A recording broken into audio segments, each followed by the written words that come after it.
Hey Soup, it's Claytano. Thank you guys so much for tuning in, as always. And yes, I'm back finally. It feels like it's been so long since I made my last video, probably like, I don't know, like a week and a half almost. But I am officially married. You can see my ring right there.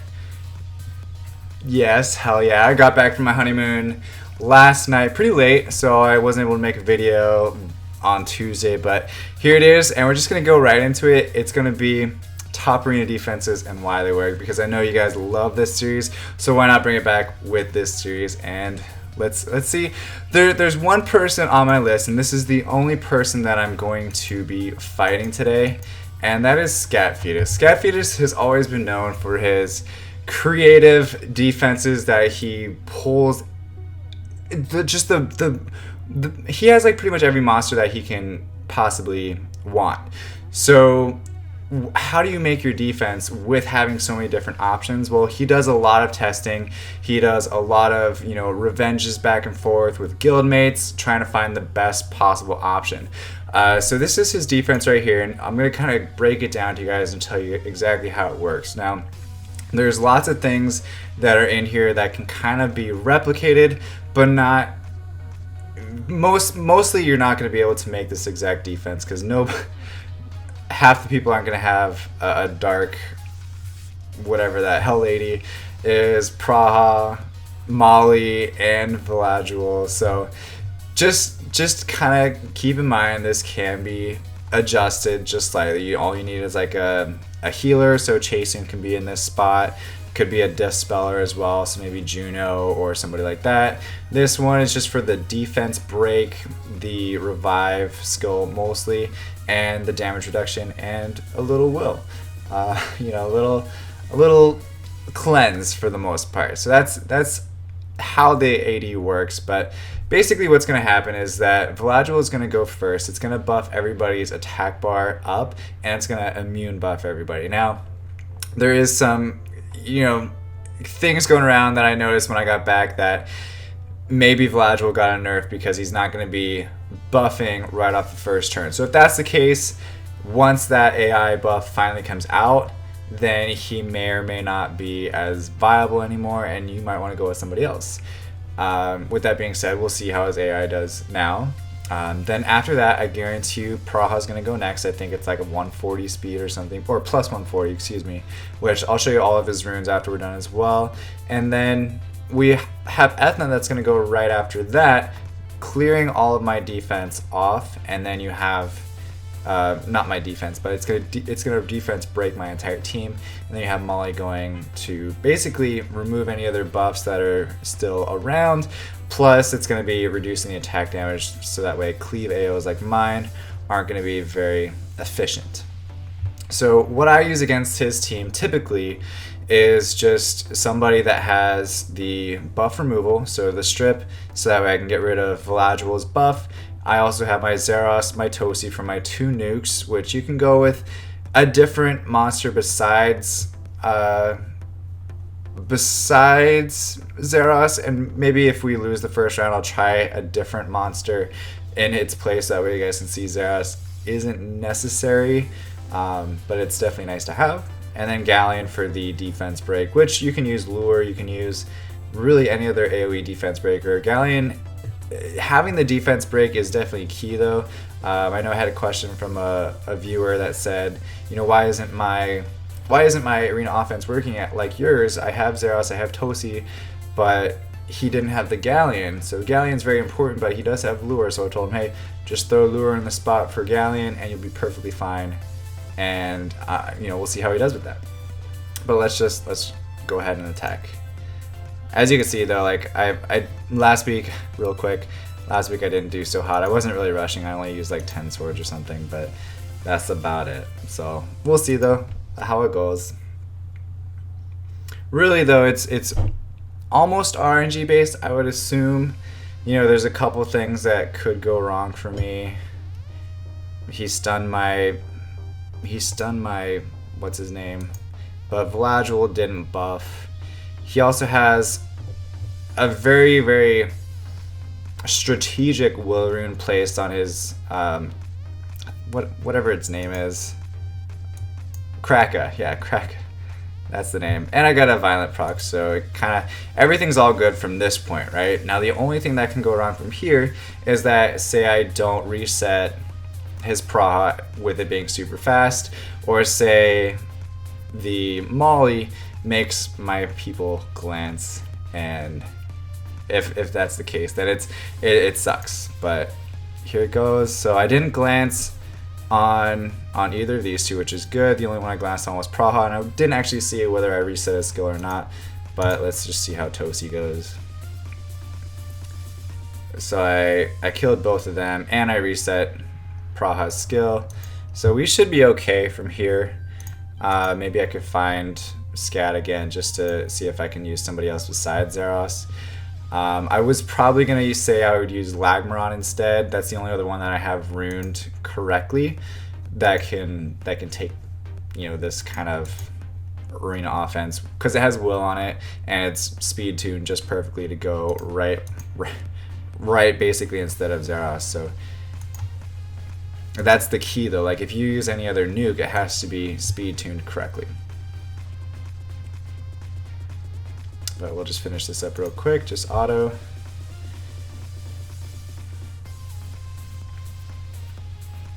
But yeah, Molly definitely prolongs the fight. Say I glanced against either one of the two, say Kraka or somebody else, then it's definitely, you know, it definitely could make the fight go much longer. But let's go take a look at Scatfetus right here. I got hit a couple times. My defense isn't my real defense on there right now. I'm just kind of glory point farming, being back from not playing for a while for the most part, trying to get back into the game, see how people's arena defenses are and whatnot. But okay, so let's take a look. The first monster he had as the leader skill with Kraka. Okay, so Kraka freaking Toa here. Really, I mean, just look at it, like 33,000 HP. I'm guessing it's HP with defense subs and speed subs.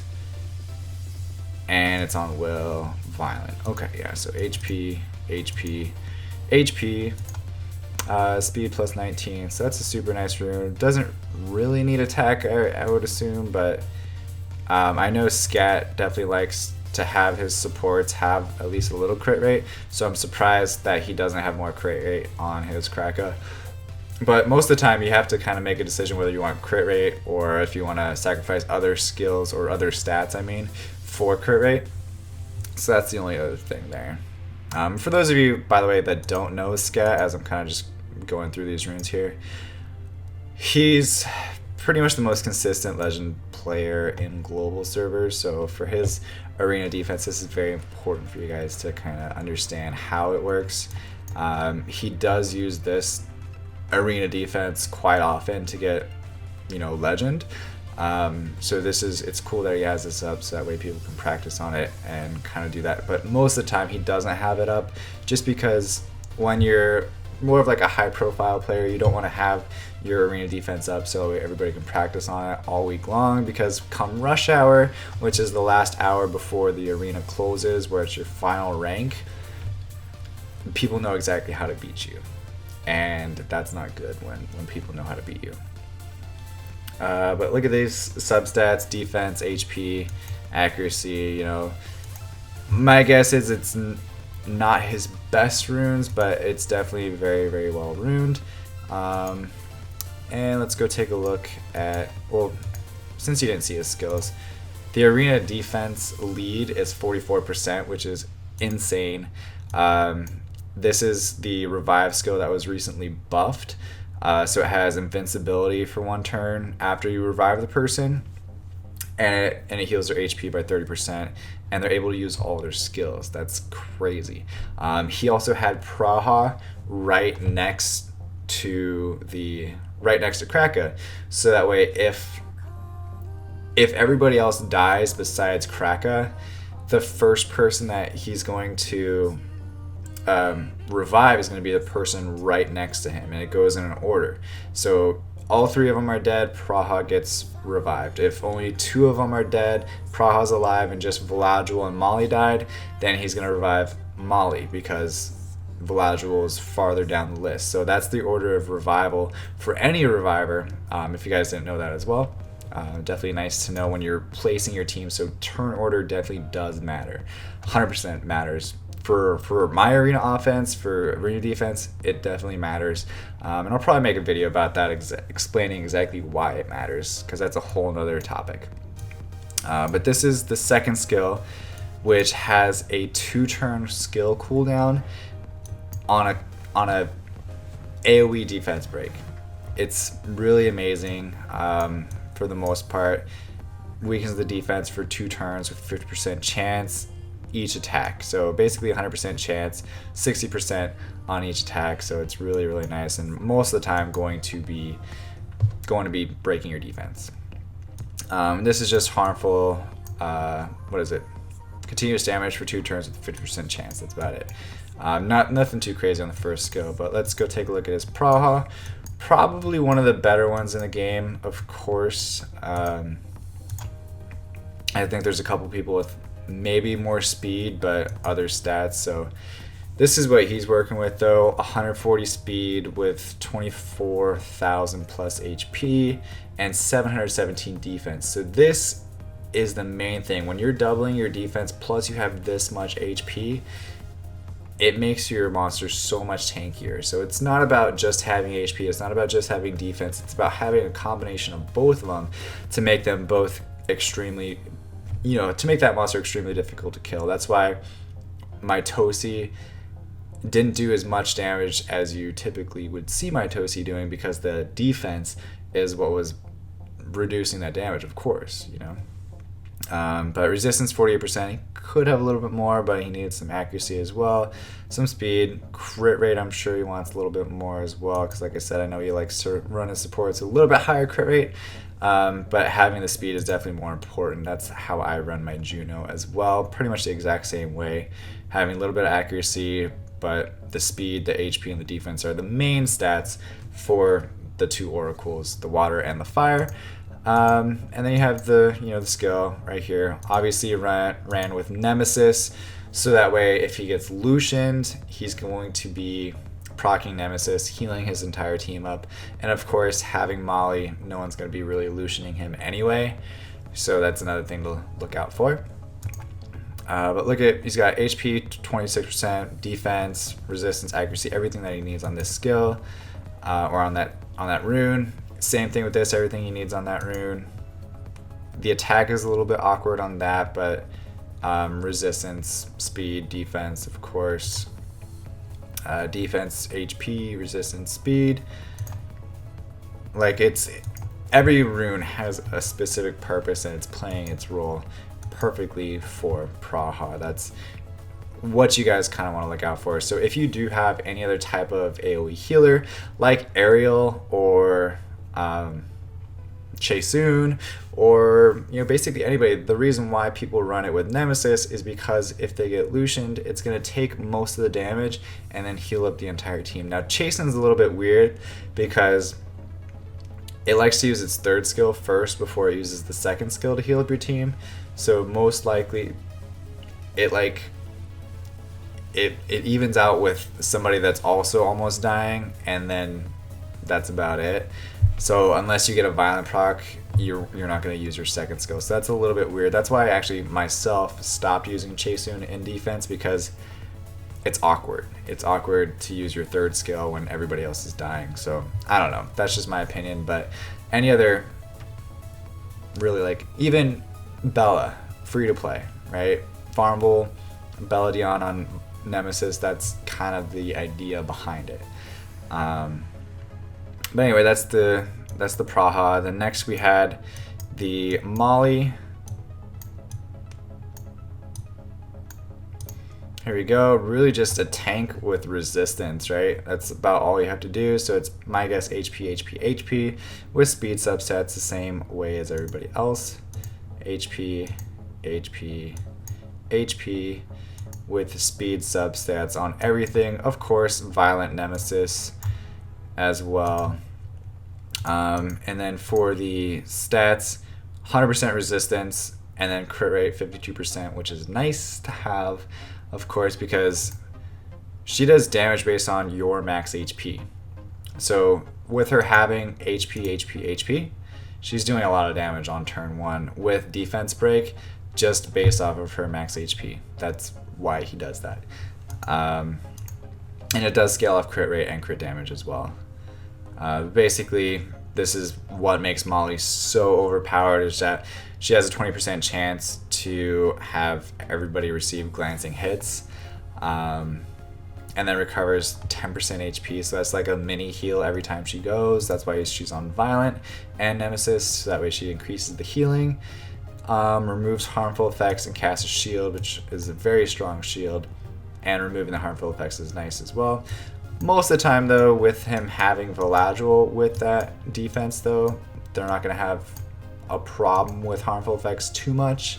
But the Voladril Violent will, so that way, you know, any Leo teams can't decrease the attack bar of the attack bar booster. That's why he has it on Will. And plus, if you have it on Will, and it's 142 speed like his is, which is ridiculous, it's super nice because not much is going to be able to touch it, and if they do, it has to be a super fast buff remover, so maybe Orion can get in there and hopefully luck out, remove the Will, and possibly stun it if you don't have a speed team certainly lined up correctly. But then having both Voladril and Kraka on Will with Orion, most likely your Orion's definitely not going to remove both, so you got to pick one over the other. And if you don't pick Voladril, then Voladril is going to immunity buff anyway. If you don't pick Kraka's going to revive anyway, and it's a shit storm from there for the most part. But really nice, nicely runed Voladril. Doesn't need a lot of HP, so don't get me wrong on this. I would say 1 HP, 1 defense is okay for fire monsters because they don't have as much susceptible, or they're not as susceptible to being Lucianed as any other type of monster is, because they have that built-in glance. So with him going with more defense, it helps counter other types of arena offenses, such as mine, which is a cleave, which it makes it hard for me to kill, especially with having the defense lead. It makes him super tanky, and then he does more damage based on defense as well. But definitely don't neglect HP altogether. Like, having a decent amount of HP is still very important on Voladril, which a lot of people tend to forget, and they just run defense, thinking they want to go all damage because they see some other YouTuber show the best Voladril out there, and it's built crit damage, and then no, you don't need to worry about that. That's not what Voladril is there for. Voladril is not there for damage. It's a bonus that he does damage as well. But just to show you his runes, everything grinded, of course. Everything has the exact stats that he really needs, except for a couple. You know, a couple of them don't have like attack percent. It's kind of awkward there, but for the most part, it's got what he needs. So other than that, guys, that's about all I wanted to go over, was just that one arena defense. This is the best, in my opinion, the best defense in the game, hands down. That's why I kind of wanted to do a whole video just on this, to kind of give you guys in depth of what it is. Now, again, I know a lot of people aren't going to be able to make it, but there are variations to it. You can find other monsters that do the immunity, you can find other monsters that do the revive or the damage reduction, like Darian or Diaz, and basically any other healer. So maybe Darian, what's her name, Bella, Chloe, I don't know, something like that. It'd probably be a hard time for the most part, as long as they're runed very well. If they had the same runes as this, you could probably do pretty good with it. But thank you guys so much for tuning in, as always. Stay soupy. I love you guys forever, and welcome back to me. I'm going to be making videos every day now again, so if you like this video, definitely like and subscribe so you don't miss the next one, and I'll see you guys tomorrow. All right, bye-bye. So thank you guys so much for watching. If you like this video, please like and subscribe so you don't miss the next one. If you want to see my previous video, you can click on the link or visit me on Facebook, Twitch, Instagram, and Twitter. Also, I just started making t-shirts, so check out my website at www.claytano.com to see all of my gamer-inspired apparel. And as always, stay soupy and don't be a potato.